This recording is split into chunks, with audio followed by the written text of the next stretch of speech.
ఇకపోతే రాష్ట్ర మాజీ ముఖ్యమంత్రి వైఎస్ జగన్మోహన్ రెడ్డిపై మంత్రి ఆనం రామనాయుడు తీవ్రమైన ఘాటైన వ్యాఖ్యలు చేశారని చెప్పుకోవచ్చు. ఒక సాధారణమైన జడ్పీటీసీ ఎన్నికకు సంబంధించి ఇటు పులివెందుల కావచ్చు, ఒంటిమిట్ట కావచ్చు, ఈ రెండు ఎన్నికలకు సంబంధించి జగన్మోహన్ రెడ్డి చేసిన వికృత చేష్టలు చూస్తుంటే రాజకీయం అంటేనే ఒక హాస్యాస్పదంగా ఉన్నట్లు ఉందని చెప్పి రామనారాయణ రెడ్డి ఘాటైన వ్యాఖ్యలు చేశారు. ఆ రెండు జడ్పీటీసీలు గెలుచుకోవటం వల్ల ఇటు కూటమి ప్రభుత్వానికి వచ్చే ఉపయోగం ఏమి ఉండదని, కానీ అక్కడ ప్రజలు ఏ విధంగా స్వచ్ఛంగా ఓటు వేయగలుగుతారో చూడటానికి ఎలక్షన్ జరిగిందని, ఇందులో జగన్మోహన్ రెడ్డి పడ్డ నానా హంగామా చేయడం చాలా దారుణంగా ఉందన్నారు. ఏకంగా ఇటు పులివెందులు కావచ్చు, ఒంటిమిట్ట కావచ్చు 11 నామినేషన్లు వచ్చాయంటే ఇక్కడ పరిస్థితి మనకు అర్థమవుతుంది. ప్రజలు అంటే పోటీ చేయాలన్న ఆతృత ప్రజల్లో ఉంది. దానికి తగ్గట్టే ఇక్కడ నామినేషన్ కూడా వేసారని చెప్పుకోవచ్చు. దశాబ్దాల కాలంగా ఇక్కడ జగన్మోహన్ రెడ్డి రాక్షస పరిపాలన వల్ల ఇక్కడ కనీసం నామినేషన్ వేయడానికి కూడా భయపడ్డారని, అలాంటి పరిస్థితుల్లో ఈరోజు కూటమి ప్రభుత్వంలో స్వచ్ఛందంగా వచ్చి ఓట్లు వేయటం కానీ, అదేవిధంగా నామినేషన్ వేయటం కానీ చూస్తుంటే చాలా ఆనందంగా ఉందన్నారు. ఏదేమైనా కానీ ఈ రెండు జడ్పీటీసీలకు సంబంధించి జగన్మోహన్ రెడ్డి గత 2-3 రోజుల నుంచి ఆడిన డ్రామాలు చూస్తే రాజకీయం అంటే ఇంత దారుణంగా ఉంటుందనే రీతిలో ఇటు ఆనం రామరెడ్డి ఘాటైన వ్యాఖ్యలు చేశారని చెప్పుకోవచ్చు. కడప నియోజకవర్గ ప్రజలు చాలా ఆనందంగా ఉన్నారని, కూటమి ప్రభుత్వానికి పూర్తి స్థాయి మద్దతు ప్రకటిస్తున్నారని, ఈ కూటమి ప్రభుత్వంలో తమ ఓటు హక్కు ఎలా ఉంటుందో చూసామని, తొలిసారిగా తమ ఓటు వినియోగించుకున్నామని చెప్పి ప్రజలు చెప్తుంటే చాలా ఆనందంగా ఉందని, ఇదంతా చంద్రబాబు నాయుడికే దక్కుతుందని చెప్పి ఆనం రామరెడ్డి ఘాటైన వ్యాఖ్యలు చేశారని చెప్పుకోవచ్చు.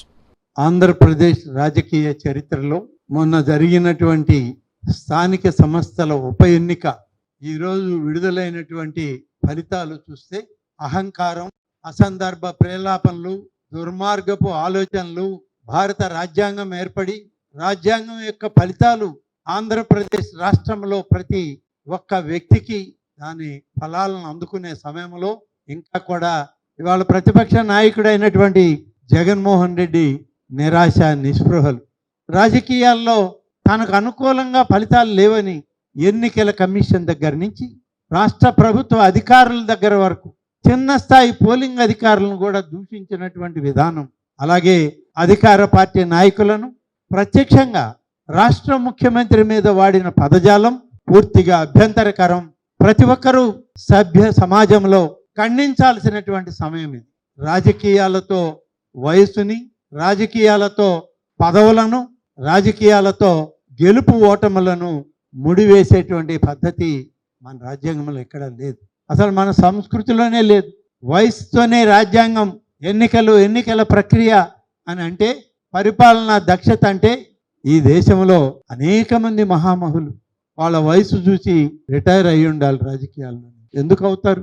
ప్రజలు కోరుకున్నన్ని రోజులు, పరిపాలన కావాలని అడిగినన్ని రోజులు, సుపరిపాలన అందించండి అని చెప్పినన్ని రోజులు ఈ రాష్ట్రంలో, ఈ దేశంలో పరిపాలన దక్షత కలిగినటువంటి నాయకులు ప్రజలకు తోడుగా ఉంటారు, పరిపాలన చేస్తూనే ఉంటారు. ఈరోజు కడప జిల్లాలో జరిగిన స్థానిక సంస్థల ఎన్నికలు ఏం జరిగాయి? అక్కడ ఎన్నికలు పులివెందల, ఒంటిమిట్ట 2 జడ్పీటీసీ ఎన్నికలు ఇవాళ ఈ రాష్ట్ర ప్రభుత్వాన్ని ఏమీ ప్రభావితం చేయలేవు. అంతేకాదు మా పరిపాలనలో అవి ఏమీ అడ్డు తగలలేవు.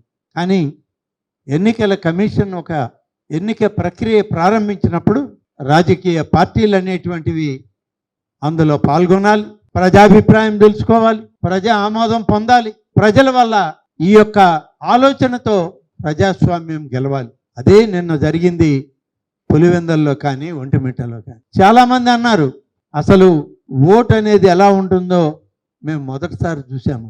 మరి అప్పుడు అనిపించలేదా? అప్పుడు ఈ ప్రక్రియ ఎలా ఉందో తెలియలేదా మీకు?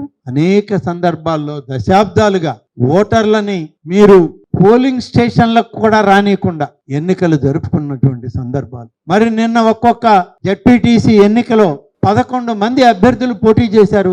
మరి ఈ రాష్ట్ర ప్రభుత్వం, అధికారంలో ఉన్న తెలుగుదేశం కూటమి మేము గట్టిగా అప్రజాస్వామిక విధానంలో మీలాగా మేము ఎన్నికలు చేయాలనుకుని ఉంటే అసలు 11 మంది నామినేషన్లు వేయరు కదా.